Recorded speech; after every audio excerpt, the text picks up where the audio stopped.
लोग लातूर गए हुए थे। तो वहाँ शादी अटेंड करने के बाद हम लोग थोड़ा जल्दी निकल गए थे।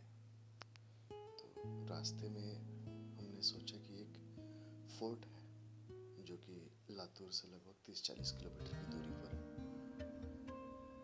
ये एक बहुत ही सुंदर ऐतिहासिक स्थल है। तो हम सब ने सोचा कि चलो थोड़ा सा रूट अपना डाइवर्ट करते हैं और इसको विजिट करते हुए अपने डेस्टिनेशन पे जाएंगे।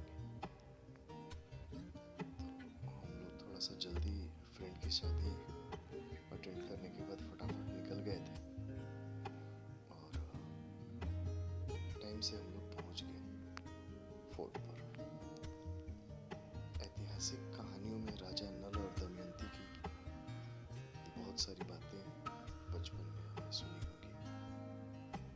कहा जाता है कि ये जो फोर्ट है, किला है, इसे राजा नल ने लगभग 1300 ईस्वी में बनवाया था।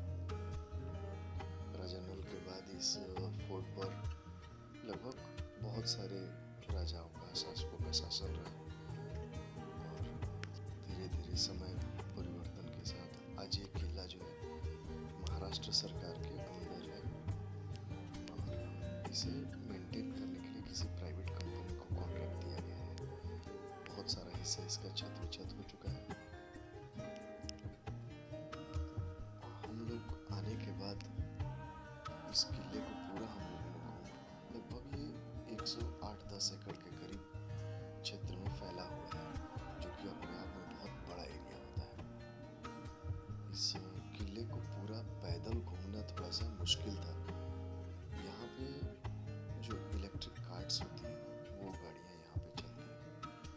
तो हम लोगों ने एक छोर से दूसरे छोर पे जाने के लिए उसका इस्तेमाल किया। इस किले का जो है ना 2 पार्ट बना हुआ है। इसका कंस्ट्रक्शन इस तरीके से किया गया है कि बोरी नदी बहती है यहाँ पर, उस नदी को डाइवर्ट कर दिया गया और उसको डाइवर्ट करके उसके दोनों तरफ जो है ये किला बनाया गया है। और इस फोर्ट की जो पानी की समस्या थी वो इस नदी के जरिए पूरी की गई, उसको दूर कर दिया गया। इसका कंस्ट्रक्शन जो है इतना सुंदर बनाया गया है।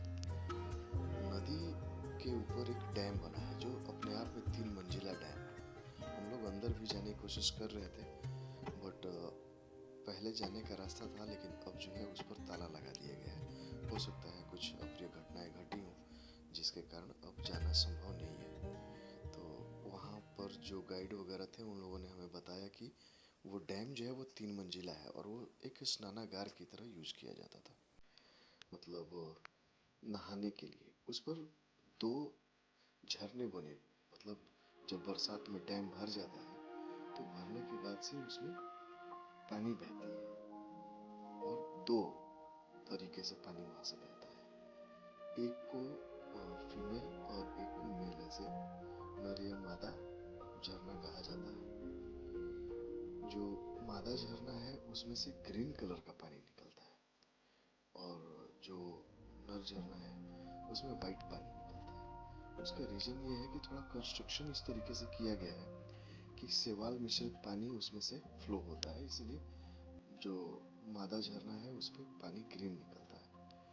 और वाइट निकलने का रीजन है कि वहाँ कुछ उसमें इस तरीके से कंस्ट्रक्शन किया गया है कि उसमें बुलबुले बहुत बनते हैं पानी के, जिसके चलते वो पानी का कलर वाइट दिखाई देता है। तो ये अपने आप में एक बहुत ही शानदार संरचना है। इसमें बहुत सारी मतलब प्लेसेस हमने देखी, कुछ मस्जिद वगैरह भी है इसमें। ब्रिटिश ऑफिसर जब ब्रिटिश काल में ये ब्रिटिशर्स के अंडर में गया तो उन लोगों ने भी अपने लिए कुछ रहने के लिए वहाँ पे घर वगैरह बनाया हुआ है। तो हमने पूरा विजिट किया इसको। ये था कि थोड़ा हम लोगों के पास समय कम था क्योंकि हम लोग दोपहर में पहुंचे थे, तो हमने फटाफट जल्दी जल्दी अपना ट्रिप निपटाने की कोशिश की और शाम तक फिर हम लोग रिटर्न हुए क्योंकि 5-6 बजे के बाद यहाँ पर अंदर रहना अलाउड नहीं है। तो हम लोगों ने भी थोड़ा सा टाइम का ख्याल रखते हुए अपना ट्रिप कंप्लीट किया। तो उसका एक झलक जो है, बहुत डिटेल्स तो नहीं दे सकते क्योंकि काफ़ी लंबा चौड़ा ये था। हमने थोड़ा सा इसको एंजॉय करने की कोशिश की तो वीडियो शूट्स हमने उतना डिटेल में नहीं किया, बट थोड़ा बहुत जो हमने फुटेज यहाँ का लिया वो आपके लिए हम प्रेजेंट कर रहे हैं, तो इसको एंजॉय कीजिए। Thank you.